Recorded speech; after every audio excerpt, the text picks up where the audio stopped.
I couldn't believe the words that had just come out of my mouth. The apartment fell silent, and I watched as Sarah's face transformed from confusion to hurt to anger in a matter of seconds.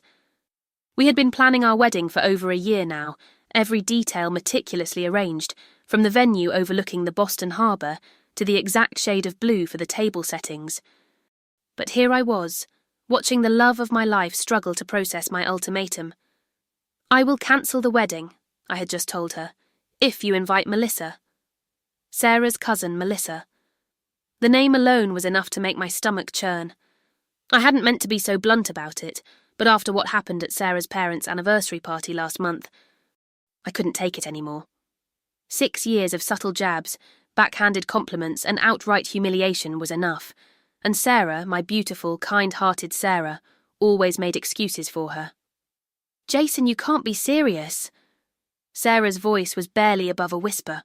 She sat down on our grey sectional sofa, the one we'd spent 3 months' worth of savings on when we moved in together 2 years ago. "She's family." I took a deep breath, trying to calm the storm brewing inside me. Family doesn't treat you the way she does. Family doesn't try to humiliate you in front of everyone you care about. Family doesn't... She doesn't mean it that way, Sarah interrupted. Her standard defence whenever I brought up Melissa's behaviour. I ran my hands through my hair, frustration mounting. "Sarah, she asked when you were going to give up on this teaching nonsense and get a real job in front of your entire family, on your birthday." Sarah looked down at her hands, twisting the 1.5-carat diamond engagement ring I'd saved for 18 months to buy. "She's just direct. She doesn't filter herself like most people." "There's being direct, and then there's being cruel," I countered, sitting beside her but maintaining enough distance to make my point. "What about when she told your mum that your dress choice was brave considering your body type?" A flicker of pain crossed Sarah's face. At 28, she had struggled with body image issues since high school, something she had only recently begun to overcome. Melissa knew this, of course. Melissa knew everything about Sarah's insecurities, and she wielded that knowledge like a weapon. Or when she brought up your failed business venture from college at Thanksgiving dinner. Or when she accidentally spilled red wine on your white dress at her own engagement party, the engagement that lasted all of 4 months, I might add. Sarah's shoulders slumped slightly. "Jason, I know she can be difficult, but..." "Difficult?" I echoed incredulously. "Sarah, what happened at your parents' anniversary party wasn't difficult.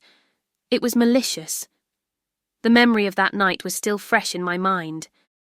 Sarah's parents had rented out the private dining room at Luciano's, the upscale Italian restaurant in downtown Boston, where they'd had their first date 35 years ago. Everyone had dressed up for the occasion. Sarah had spent hours getting ready, wearing an emerald green dress that complemented her auburn hair perfectly. She looked stunning, and I couldn't take my eyes off her.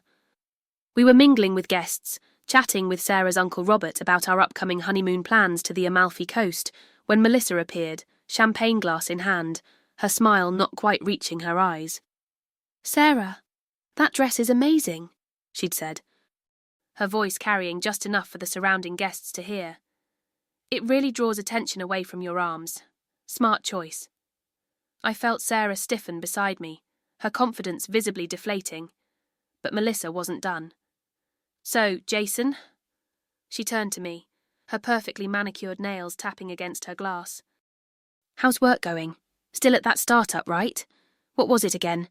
Something with apps?" "Horizon Technologies," I replied tersely. "We're doing well. Just secured another round of funding." "Oh, good for you," she said with exaggerated enthusiasm.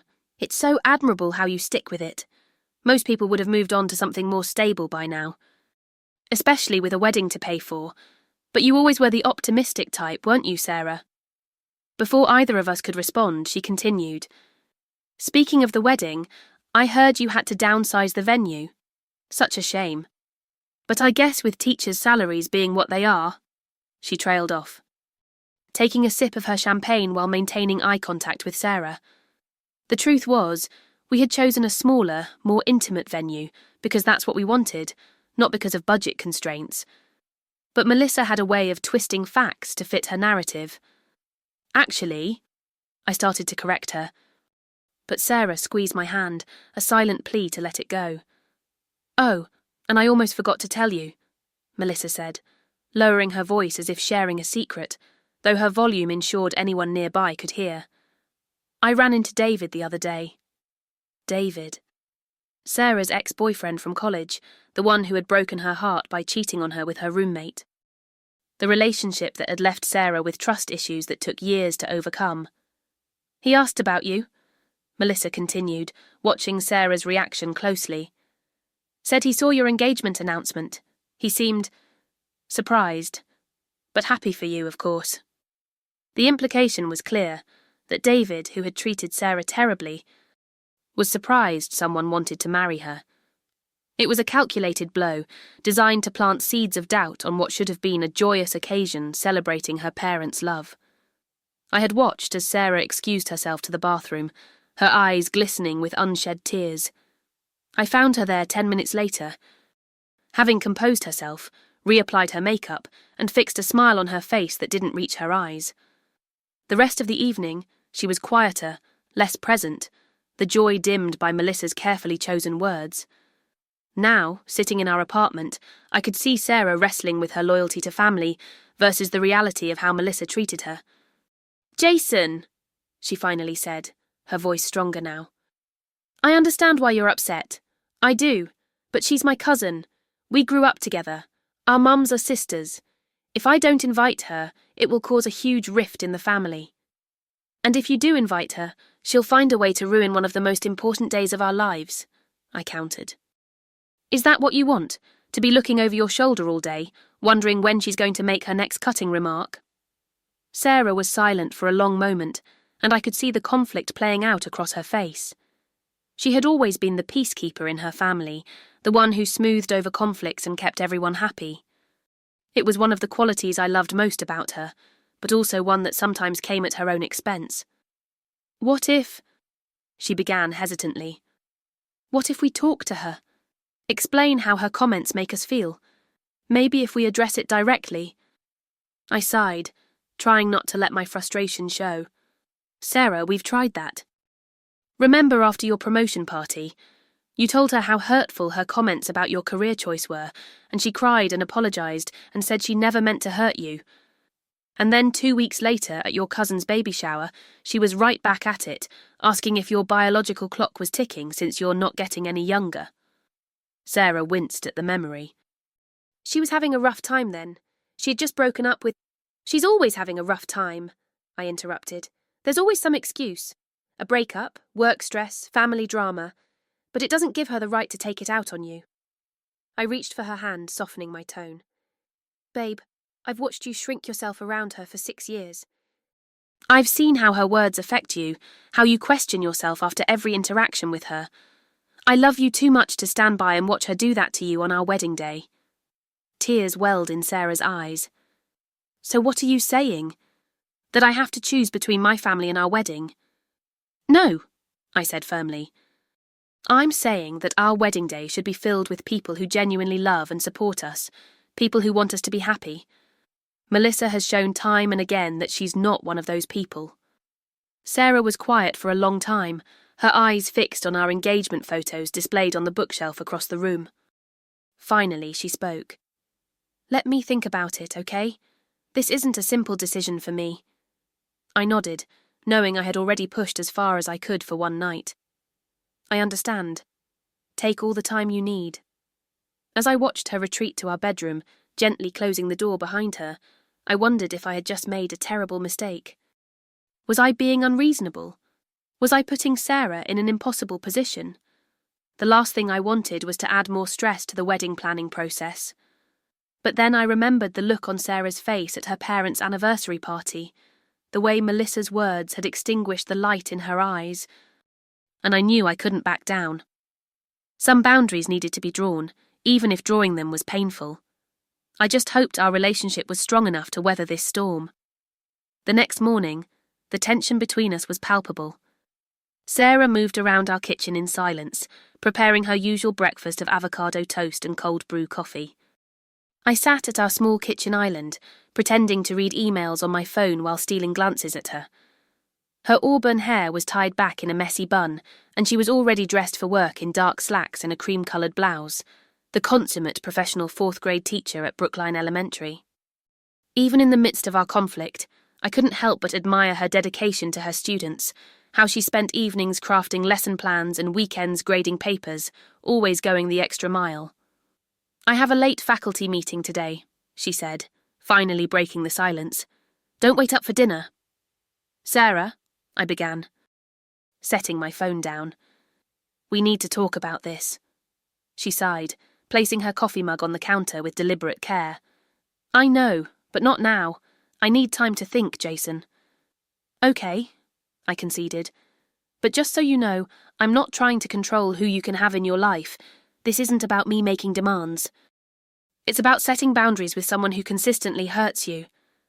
Sarah looked at me then, really looked at me, for the first time since our argument. "I know that," she said softly. "But it's complicated." "Complicated how?" I asked, genuinely wanting to understand. She leaned against the counter, crossing her arms protectively across her chest. "You don't have siblings, Jason. You're an only child. Your family is straightforward." It was true. My parents, both professors at Boston University, had raised me in a home filled with books, intellectual discussions, and unconditional support. Family drama was limited to debates about politics at holiday dinners. "Melissa and I," Sarah continued, "we grew up more like sisters than cousins. Our mums are identical twins, did you know that? They did everything together, so we did everything together. Same schools, same dance classes, same summer camps. For 18 years she was my person." This was new information. Sarah rarely talked about her childhood relationship with Melissa, focusing instead on their strained adult interactions. "What changed?" I asked gently. Sarah's gaze drifted to the window, where morning light filtered through the blinds, casting striped shadows across our kitchen floor. "College, I guess. I went to UMass Amherst, and she went to NYU. We promised to stay close, but things shifted. She started hanging out with this glamorous New York crowd, and suddenly my life seemed so boring in comparison." She took a sip of her coffee before continuing. "When we'd meet up during breaks, she'd talk about these exclusive parties and the important people she was meeting, and my stories about dorm life and study groups felt so insignificant. I think that's when the comments started. Little digs about my clothes, my major, my friends. At first I thought she was just trying to help me. You know, like she wanted me to be as sophisticated as her new friends. I felt a wave of sadness for the young Sarah, still trying to please the cousin she had idolized. "But that's not what it was," I said, making it a statement rather than a question. "No," Sarah admitted. "Looking back, I think she was insecure. She'd always been the pretty one, the outgoing one, the one everyone noticed. I was the quiet, studious one who followed along. But in college I started finding my own path, making my own friends. Maybe she felt threatened by that, I don't know." "That doesn't excuse her behaviour," I pointed out. "No, it doesn't," Sarah agreed, "but it helps me understand it. And despite everything, there are still moments when I see glimpses of the Melissa I grew up with. Like when my dad had his heart scare 2 years ago, and she drove all night from New York to be there at the hospital. Or how she still remembers to send flowers every year on the anniversary of my grandma's death. I hadn't known about the flowers. It was a side of Melissa I'd never seen, never been allowed to see, perhaps." Sarah glanced at her watch and grimaced. "I'm going to be late.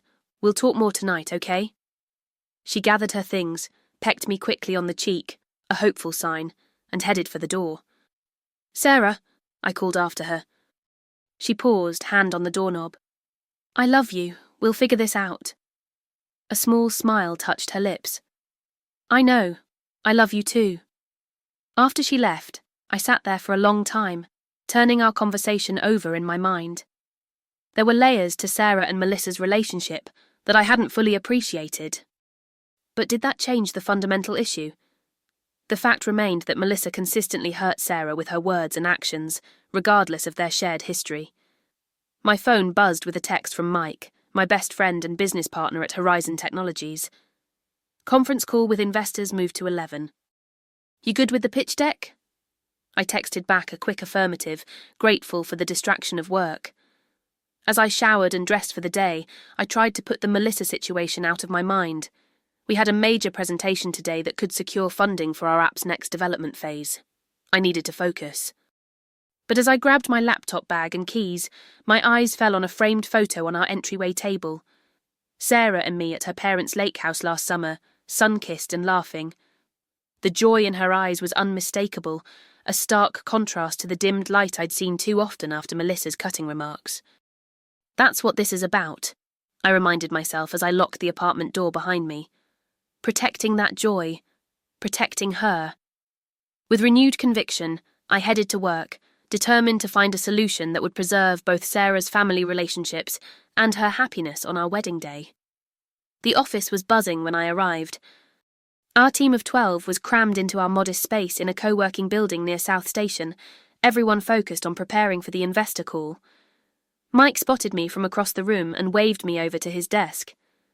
"There he is," Mike exclaimed, clapping me on the shoulder. "Ready to make us millionaires today?" I laughed, grateful for his perpetual optimism. Mike and I had been friends since freshman year of college, two computer science majors with big dreams. While I was more the technical mind behind our operations, Mike was the visionary, the one who could charm investors with his enthusiasm and clear explanations of complex technologies. "Let's just focus on securing enough funding to keep the lights on for another year," I replied, setting my laptop on the desk beside his. "Details, details." He waved dismissively. "How's the wedding planning going? Sarah still freaking out about flower arrangements?"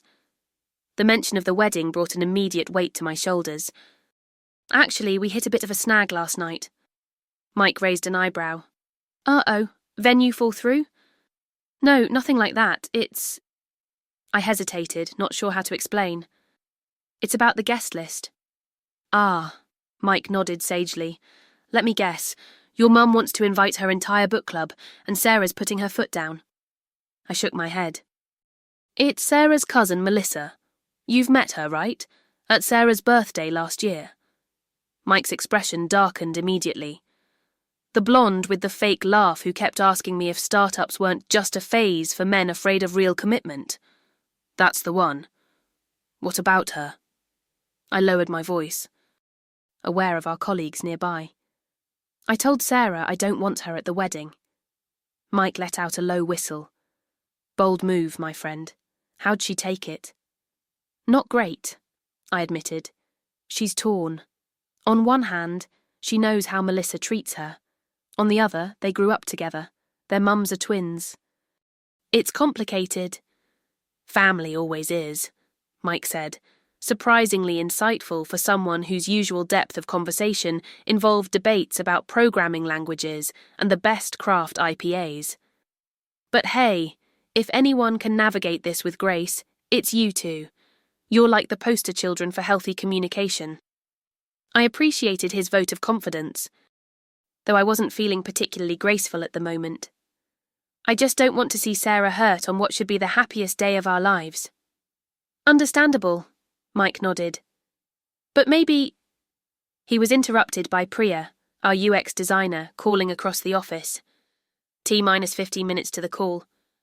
"Guys, can we run through the demo one more time?" Our conversation shelved. We dove into work mode, reviewing slides and practicing our talking points. For the next few hours, I managed to focus entirely on the presentation, the Melissa situation temporarily pushed to the back of my mind. The call went well. Better than well. Actually.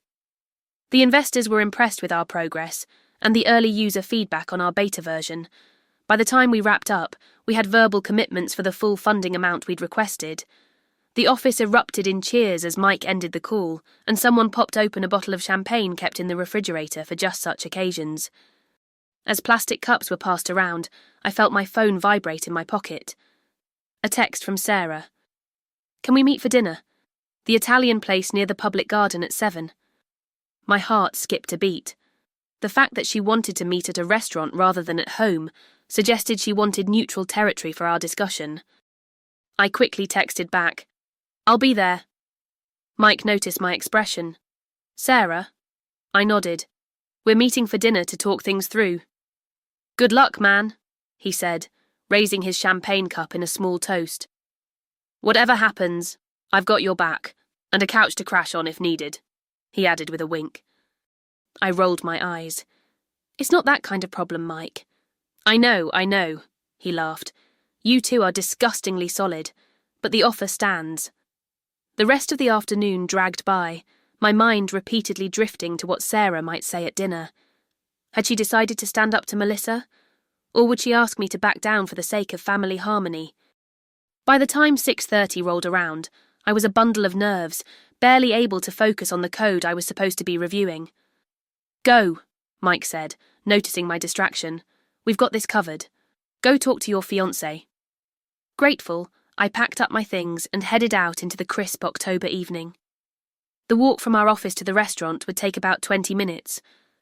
Just enough time to clear my head and prepare for whatever conversation awaited me. The public garden was beautiful this time of year, the trees adorned in brilliant reds and golds. Couples strolled hand in hand along the pathways, tourists took photos on the famous swan boats, and children chased squirrels across the grass.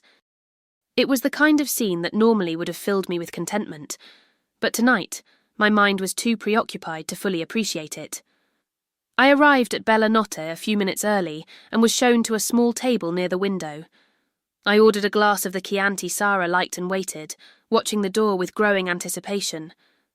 At precisely 7 she walked in, looking so beautiful it made my chest ache. She had changed from her work clothes into a simple blue dress that brought out the colour of her eyes, her auburn hair falling in loose waves around her shoulders. She spotted me immediately, a small nervous smile playing at her lips as she made her way to our table. I stood as she approached, unsure whether to hug her or not. She made the decision for me, stepping into my embrace and holding on just a moment longer than usual.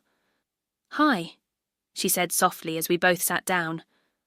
"Hi," I replied, feeling suddenly shy, as if we were on our first date instead of our 100th. "You look beautiful." A faint blush coloured her cheeks. "Thank you. How was your day? The investor call?" "It went well," I said, grateful for the momentary reprieve from the heavier topic looming over us. "We got the funding, full amount." "Jason, that's amazing." Her eyes lit up with genuine pride. "I knew you would. Your app is going to change how people connect with local businesses. I've always believed that." Her unwavering support had been a constant since we'd met at a mutual friend's housewarming party 4 years ago. Even during the leanest months, when I'd questioned whether leaving my stable job at a software company to start Horizon had been a massive mistake, Sarah had never doubted me. The waiter arrived with my wine and took Sarah's order, a gin and tonic, before leaving us with menus. We made small talk about our days as we decided what to eat, the familiar rhythm of our conversation a comfort, despite the underlying tension. After we ordered, mushroom risotto for her, spaghetti alla carbonara for me, Sarah took a deep breath, set down her drink and met my eyes directly.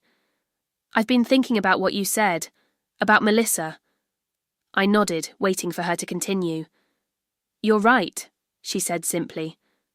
For a moment I wasn't sure I'd heard her correctly. "I'm... right?" Sarah nodded, a determined set to her jaw. "Yes. You're right about how she treats me, about how she's likely to behave at the wedding, about all of it. And I've been making excuses for her for far too long."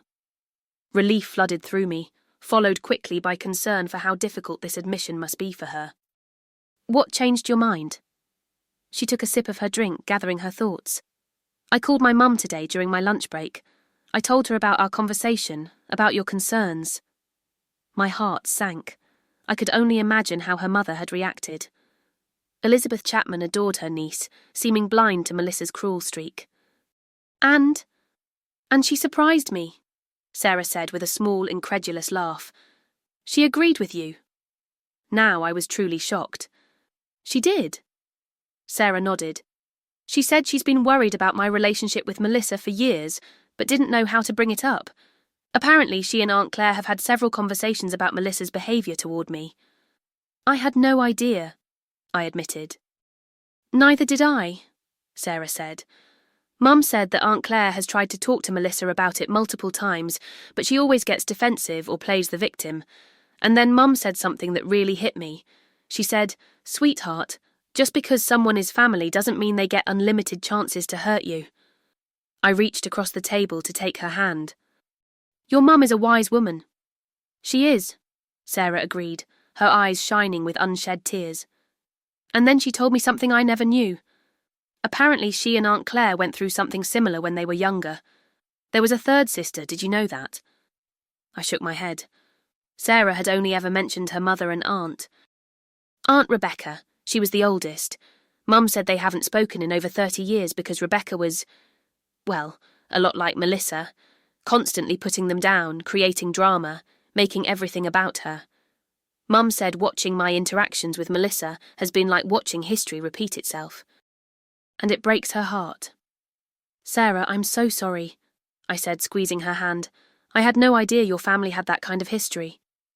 "Neither did I," she said sadly. "Mum said they don't talk about Rebecca because it's too painful. But she told me today because she doesn't want me to waste years of my life trying to please someone who will never be satisfied. The way she did with her sister." Our food arrived, momentarily pausing our conversation. Once the waiter had gone, Sarah continued. "After talking to Mum, I spent the afternoon really thinking about my relationship with Melissa. And I realised something important. The Melissa I'm loyal to, the one I keep making excuses for, doesn't exist anymore. She's the 8-year-old who held my hand on the first day of school, the 12-year-old who taught me how to apply makeup, the 16-year-old who stayed up all night with me when my first boyfriend broke up with me." She twirled her fork in her risotto, not really eating.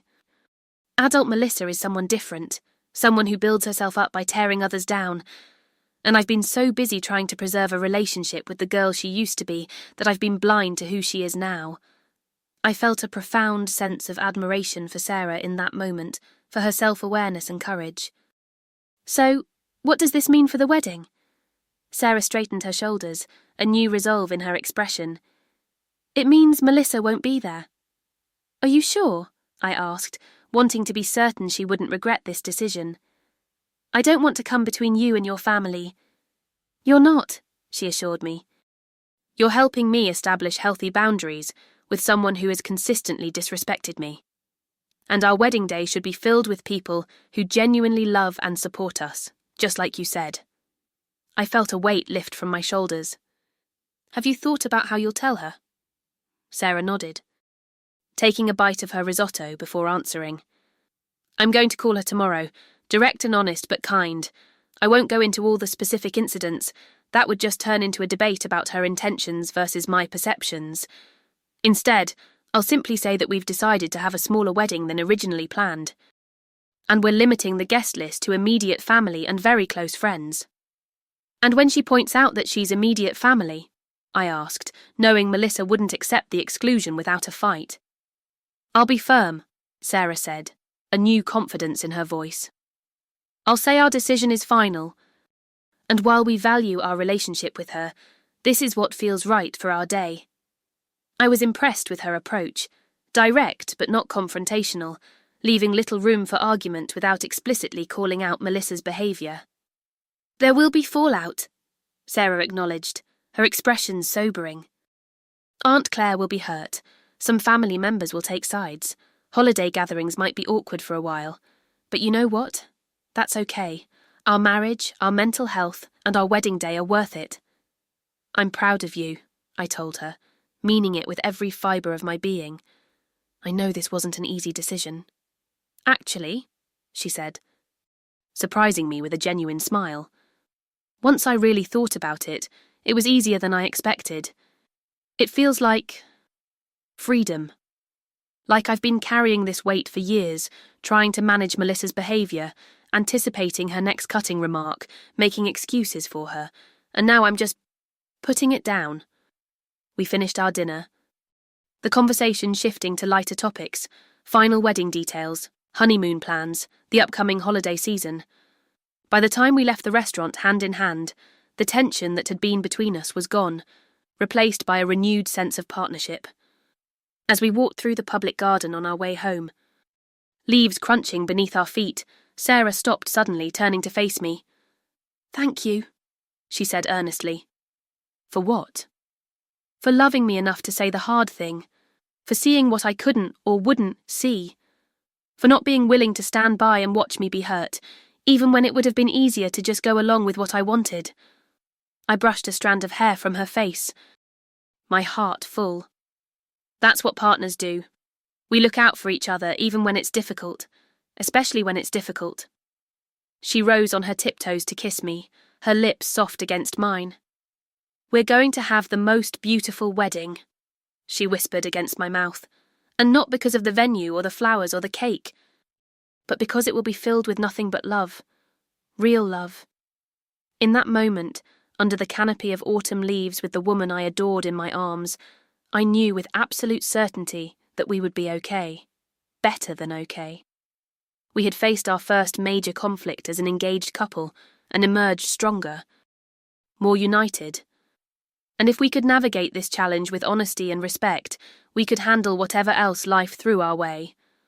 The next few weeks were a whirlwind of final wedding preparations, work commitments, and dealing with the aftermath of Sarah's conversation with Melissa. As expected, it hadn't gone well. Melissa had cycled through shock, indignation, and tearful accusations of betrayal. When emotional manipulation didn't work, she tried to rally other family members to her cause, calling Sarah's mother to complain about the slight. But Elizabeth Chapman had stood firmly behind her daughter's decision, much to Melissa's surprise. A few cousins and an aunt had voiced disapproval, suggesting Sarah was being dramatic or influenced by me, but the core family, Sarah's parents, her brother Sam, and even Aunt Claire after some initial hurt, had accepted the decision with understanding. "Mum says Aunt Claire actually apologised to her," Sarah told me one evening as we addressed invitation envelopes at our dining table, "for Melissa's behaviour over the years, and for not doing more to address it." "That couldn't have been an easy conversation," I observed, carefully writing out Mr. and Mrs. Daniel Robertson on a cream-coloured envelope. "Mum said they both cried," Sarah replied, checking a name off our guest list. But it was healing in a way.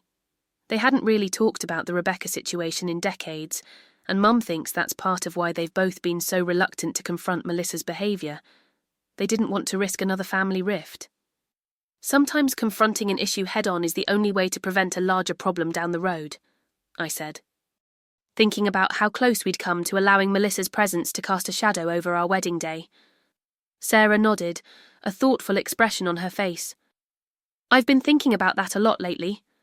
About patterns and cycles, and how they perpetuate unless someone decides to break them." She set down her pen, turning to face me fully. "You know, when I was a little girl, I used to watch my mum tiptoe around Aunt Rebecca's moods, always trying to keep the peace, always making excuses. 'Rebecca's just sensitive,' she'd say. 'She doesn't mean anything by it.' And then I grew up and found myself saying those exact same things about Melissa. I reached for her hand, squeezing it gently. 'But you broke the pattern.' 'We broke it,' she corrected me with a smile. 'Together.' Our wedding day arrived on a perfect early November Saturday, the kind of crisp, clear autumn day that photographers dream about. The venue, a restored historic boathouse overlooking the Charles River, was decorated simply but elegantly with white roses, eucalyptus, and twinkling lights. As I stood at the altar, watching Sarah walk down the aisle on her father's arm, a vision in her elegant A-line gown, I felt a surge of emotion so powerful it nearly brought me to my knees. Her face was radiant, her eyes locked on mine, not a trace of worry or stress dimming their bright blue. This was how it should be, I thought, pure joy, unmarred by tension or anxiety. The ceremony was perfect in its simplicity, personal vows that left not a dry eye in the house, a string quartet playing our favourite songs, and an officiant who knew us well enough to add personal touches to the traditional words. During the reception, Elizabeth Chapman found a moment to pull me aside, her eyes misty with happy tears. "I want to thank you, Jason," she said, her voice thick with emotion, "for loving my daughter enough to stand up for her. Even when it wasn't easy." "She stood up for herself," I pointed out. "I just gave her a little nudge." Elizabeth smiled knowingly. Sometimes that's all we need. A nudge from someone who sees us clearly, who reminds us of our own worth. She glanced across the room to where Sarah was laughing with her college roommates. Carefree and beautiful. I haven't seen her this relaxed at a family event in years. I followed her gaze, my heart swelling with love and pride. She deserves to feel that way all the time. Yes, she does, Elizabeth agreed firmly. We all do. The rest of the evening passed in a blur of first dances. Heartfelt toasts, delicious food, and joyful celebration.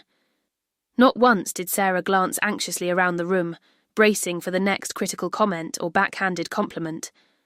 Not once did her smile falter or her confidence dim. She was completely present, completely herself, completely happy. Later, as we swayed together during the last dance of the night, Sarah rested her head on my shoulder, her voice soft against my ear. No regrets? I asked, my arm tightening around her waist. She lifted her head to look at me, her eyes clear and certain. Not a single one. This day was perfect, exactly as it should be. Even without Melissa?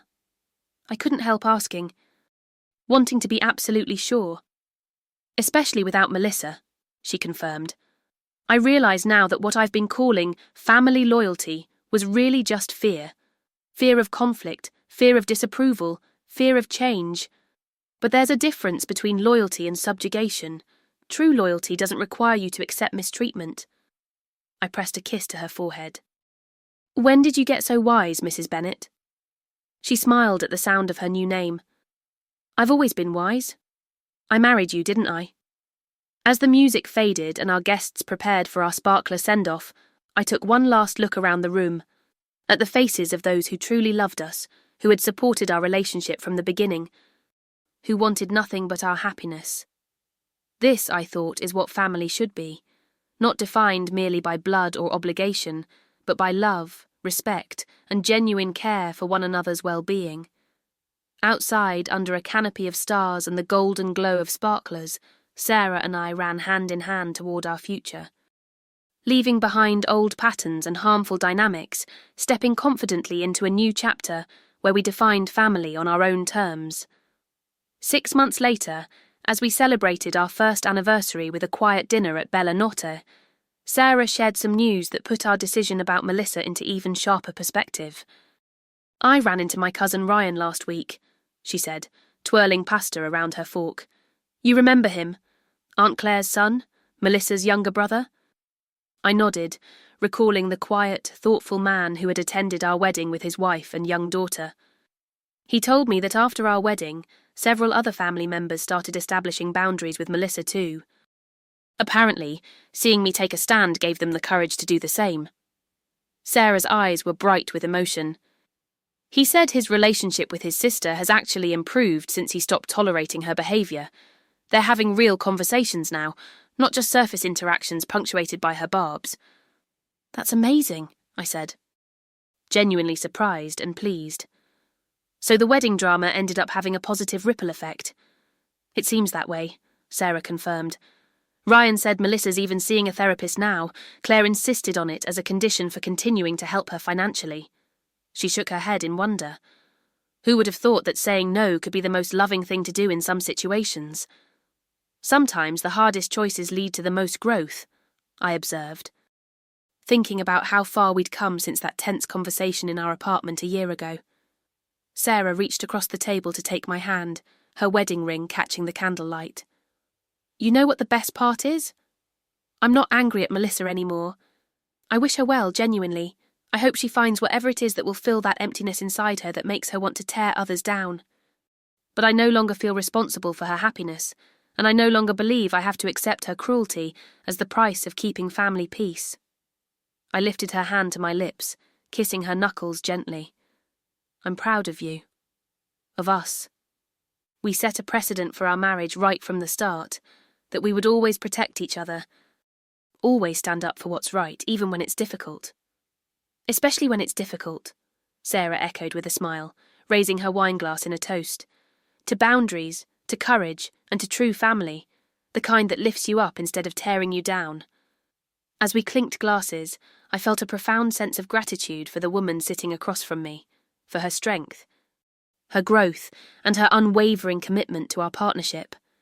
Our decision to exclude Melissa from our wedding had been just the first of many choices we would make together, always with an eye toward protecting the precious thing we were building.